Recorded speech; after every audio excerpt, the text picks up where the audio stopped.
Hey, this is Dan at Studio Blue. This is foam roller release and massage ball release. I'm using two lacrosse balls. You could use Franklin balls. You could use pinky balls if you want something a little bit softer. The lacrosse balls can be a little bit intense. And as always, if something doesn't feel good in your body, please don't put yourself in any kind of negative pain. We're going to start with the foam roller. I have a black one that tends to be a little firmer. Feel free, again, to use something softer. And this is one of my favorite releases for the upper back and the spine. So we're going to set the roller to about the bottom tips of the shoulder blades, knees bent, feet flat, hands behind the head. Engage the glutes, lift the hips up, make sure your waistline stays in, and start to roll towards your feet, sending the roller up to the shoulders. Try not to go into the neck.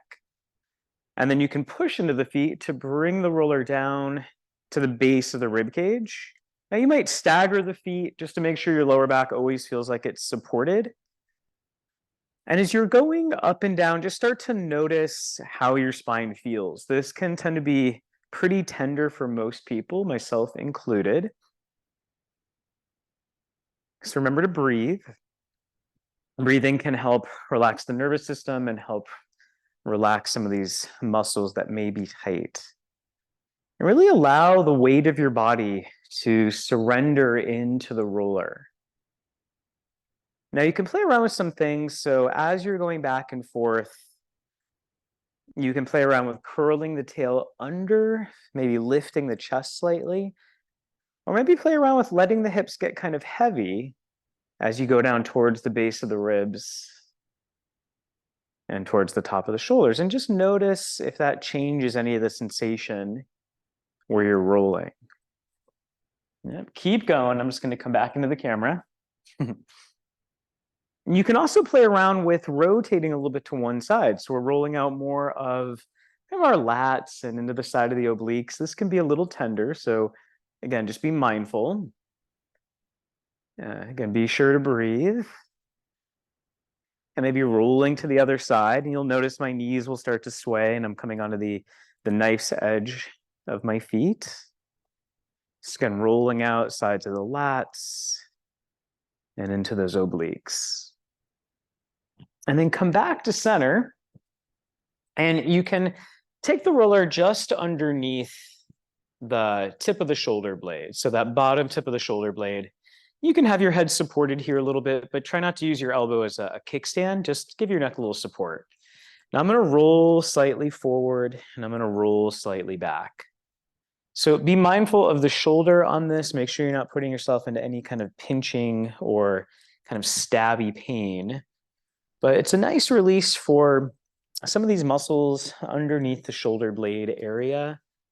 So your lats, your teres, things like that. It can be a little sensitive, but releasing some of these can help ease neck tension and shoulder tension. And if you find a place that feels particularly tight, you might just stay there, breathe into it until you start to feel that muscle soften a little. And then release that, switching sides. I'm going to take my roller to the other side just so I can still see you. All right, holding there. So again, you can support the head, make sure the elbow isn't acting as a kickstand, and just start to roll a little bit forward and a little bit back. Good. And you might find, so on this side, my arm feels a little bit better being lengthened out, and that's fine, right? Adjust as needed. And if you find a place, and it could be different than the other side, that feels good, you can stay there and breathe into it. Breathing in through the nose and out through the mouth. And then maybe changing positions. Again, just breathing into it until you start to feel that muscle soften a little. And then coming back to center, and we're going to roll out the front of the thighs. So essentially, it's like we're in a forearm plank. So I'm going to come to, I'm getting tangled up here. I'm going to come onto my forearms. Good. And I'm going to go just kind of at the center of the thighs. Waistline's drawing in. So just make sure that your lower back isn't going into too much of an arc. And I'm going to roll towards my hips. Try not to go over the hips. And I'm going to roll towards the top of the knees. And just keep thinking, right? Shoulders are stable, waistline's in. Really try to relax the weight of your body onto that roller. And right now the legs are just parallel to start. All right, so nothing too crazy. And if this doesn't feel good, you can always take a lacrosse ball to the wall, or you can take a lacrosse ball underneath your thigh, which we are going to do in a little bit, if this doesn't feel good on the shoulders or the lower back for any reason. Otherwise, keep rolling. Play around turning your legs out. So as the legs turn out, you might feel more sensation on the inner thigh line, the inner quad line. And then play around turning your toes in. So going a little pigeon-toed, and you might feel more of the center of your quad line. And again, if you find a place that feels good to kind of just hang out, breathe into it, maybe change that position again, just hang out and breathe until you start to feel those thigh muscles relaxing a little. Yeah. Maybe just one more like that, just hanging out and breathing. And then eventually coming onto your side. So shoulder a little bit out of the ear, ribs are lifted. Now you can have your top leg bent forward, bottom leg relaxed, or you can have your legs together. I'm gonna have mine together. I'm gonna roll up towards my hip bone, try not to roll over the hip bone. And I'm gonna roll down towards the knee, try not to roll over the knee. So we're rolling out over the IT band. And even if you roll slightly forward of that band, you're gonna feel more of that outer quad line. And that can tend to get pretty sensitive. These muscles can get pretty tight. So we're trying to offload some of the muscles around that IT band, the front of it. Eventually we'll get towards the back of it and even into the outer hips, which can offload that IT band. And again, if it feels good to kind of hang out in one position, so right, my pelvis, I'm a little bit rolled forward, so I'm on more of that outer thigh and quad line. And just changing positions. You might bend your back leg, or excuse me, your bottom leg, and just notice what that feels like. Yeah, so you can play around with a couple different things here. And eventually switching sides. So that one can be a little bit mean, a little torturous. So we're not going to spend a ton of time there. And just rolling out to start. I'm starting to wake up some of this tissue. And then fairly soon, I'm going to roll my weight slightly forward. So again, I'm rolling more of that outer quad line towards the knee, towards the hip, trying not to roll them over. You might notice now one side feels a little different than the other, right? So this side on me is a little bit tighter. And if that's the case, I can always take my top leg forward. So I'm offloading. I can use my top arm and my top leg to take some of the weight off of this bottom leg. You want to make sure as you're rolling, you don't feel your muscles tensing up. And if that's the case, you want to change positions so you can offload the weight. Now, if you find a place that, again, feels particularly good, you can stay on there, you can breathe into it, maybe bend the bottom leg rather, and extend. That feels a little intense on this side for me, so I'm just going to stay here. I'm going to move to a different place, thinking I'm just going to hang out and breathe into this. One more time, changing positions, just hanging out and breathing. Beautiful. And then releasing that. So we're going to take that foam roller off to the side for now. So the roller goes away. And I have two lacrosse balls. Again, you could use pinky balls, tennis balls, Franklin balls, just something of the same size. And we're going to come down onto the back. I'm going to take these wide on my sit bones. So as I place them, right, that thought is wide on the sit bones. I'm in outer glute tissue. I'm not on the SI joints. I'm not on the sit bones themselves. But if I curl my tail under, going into an imprint, and then if I arc, right, going into an anterior tilt, if I rock my pelvis forward and back, I should feel like there's a little bit of a massage in these outer kind of back glute muscles. Another way to test is once you find neutral, you can let your knees sway a little to one side. So my knees are dropping left. Make sure the right hip doesn't come off the ball. And then my knees drop right, making sure the left hip doesn't come off the ball. And as I do this, whatever direction my knees are going towards, that's where I'm going to feel the massage in my outer glute. So if you don't feel that, adjust as needed. And it might feel similar to like a massage therapist's elbow in the side of the glute. So again, not always the most comfortable while we're doing it, but it should feel really nice afterwards. If the hips get particularly tight, it can affect the knees, it can affect the lower back. So a little bit of the self-massage work can be really useful. Again, just make sure you're breathing. I like to do this when my body's already a little bit warmed up. I don't necessarily like to do this really cold. So after a walk or after a shower, just something to where your body is a little bit heated up. And once you've had both sides, you can lift your hips, take those balls away. And I have a washcloth here. So so you could tape these balls together and kind of make a peanut, but if you don't have tape or you want to keep them available to separate them, you can place a washcloth across the balls. So when you lay them down, they don't start to spread out. Now, placing this on your own can be a little hard. So we want to try to get this at the middle of our shoulder blades. So the balls are on the ground. I'm going to lie back kind of on my forearms, and I'm just going to adjust these until they feel even. So hands will come behind the head. Now, again, this can be fairly intense. So taking a pillow behind your head can help with some of the intensity. I'm at the top of my shoulder blades, my waistline's in. I'm going to do a little stretch back.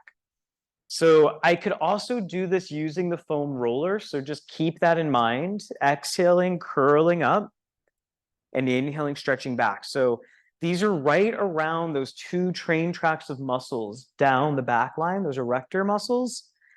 So as I'm going back and forth, I'm just gently massaging those muscles and also asking my upper spine to go into a little bit of extension. Now you can scoot down towards your feet, sending the balls higher. Yeah, neck is still supported as I go back and forth. Now you might find you just want to stretch back and hold and breathe, and that's okay. Right? And again, if you take a couple of pillows behind your head, that's going to offload some of the intensity if all you have is lacrosse balls. And I still have a little bit of core engaged. I'm not letting my lower back overly arc. And maybe take the balls a little higher, right? So I'm kind of somewhere towards the top of the shoulders, but I'm not in my neck, right? And again, stretching back, you might notice a different sensation. Maybe more of those muscles at the top of the shoulder blades are getting a little bit of a release. Yeah, you can play around with narrowing your elbows or opening the elbows, and that's going to dictate where the shoulder blades are. So as your elbows narrow, the shoulder blades go wide. As your elbows widen, your shoulder blades go narrow. Now, so I'm going to go somewhere right in the middle. I'm just going to hold, head supported. I'm just going to breathe into this. And then I'll curl up and I'll just kind of rock off to the side to come off of there. So again, that one can be a little intense, but if you try to rotate your back a little bit after that, you might notice a little bit more movement. Now I'm going to take just one lacrosse ball. Again, this could be a half a tennis ball. This could be a full tennis ball or a pinky ball. I'm going to lie on my stomach with my left hand under my head, and I'm going to place the lacrosse ball under the center of my right thigh. And, find a place where it feels, I'm not going to say good, but it feels like you've hit a point of tension. Now try to even out the hips, draw the waistline in. Now holding here might be enough, right? It might be enough of a release into that quad. Keep the waistline in, maybe bend the right leg. And if you notice my lower back, it shouldn't be changing positions as I bend. Inhaling and exhaling, right? Just make sure you're breathing on this. Now for me, I just have to hang out here for another breath or so to try to get that quad to relax before I add the movement. Once it does, then again, I can ask for the movement. So I'm massaging that quad muscle while lengthening it, right? While bending the knee. Those quad muscles have to lengthen. Now you can bend the leg and you can rotate the thigh in and out. So essentially letting the foot drop in and drop out. And as you do this, it's going to change the position of where the ball is on your thigh. Now, if you find one of these positions you feel more intensity, hold there. Right? And then maybe play around with extending and bending again. This is one of my favorites just for a quick quad release. right? Make sure your shoulders are fairly relaxed, right? They don't have to be jammed down, but just notice if they're tensing up. And then release that. And for a moment, before you switch sides, if you lay here for a moment, hands under the head, just notice what it feels like from hip to hip. Is there a difference? Does one hip, the front of the hip, feel more open? Right? So one of our quad muscles is also a hip flexor. So this can help release the hips as well as the quad muscles that go over the knee. So again, once your pelvis is pretty even, waistline's in, you can start to bend and extend. And again, the point of tension might be different from side to side. So you might have the ball in a little bit of a different place. That's okay. Shoulders are easy. And just notice if anything else in the body is tensing or gripping as you do this. And if the thigh just can't relax, maybe use something softer, right? A pinky ball, or you could even put a towel over your lacrosse ball to soften the edge, which sometimes is nice. Right? You can bend, you can rotate the thigh bone in and out, which essentially is kind of wagging the foot out and in. Right? As my foot wags out, there's your internal rotation. As the foot wags in, there's your external rotation. So I'm going to hold this position. So I'm holding my leg in internal rotation, then I'm extending and bending. You might find the external rotation is a little more intense. So maybe that's where you need more release today. And day by day, week by week, that might change. Again, make sure you're breathing fully, side of the rib cage, back of the rib cage, allowing your diaphragm to fully descend. And just a couple more here. And if this is your first time doing this, I apologize. Should feel better after. It's one of those things you will learn to like eventually, hopefully. And then release that. And again, just lie here for a moment, hands under the head, and just notice from thigh to thigh, hip to hip. Even just check in with your lower back and notice what that feels like. So for me, I feel like both of my hips are pretty even now. They feel a little more open. And then we'll come up, hands and knees. You can round your spine just once or twice like a cat, just to get some kind of gentle movement into all those joints in the spine. You take a child's pose, just notice how the hips feel, how the lower back feels. And then eventually rise up. Thank you for joining.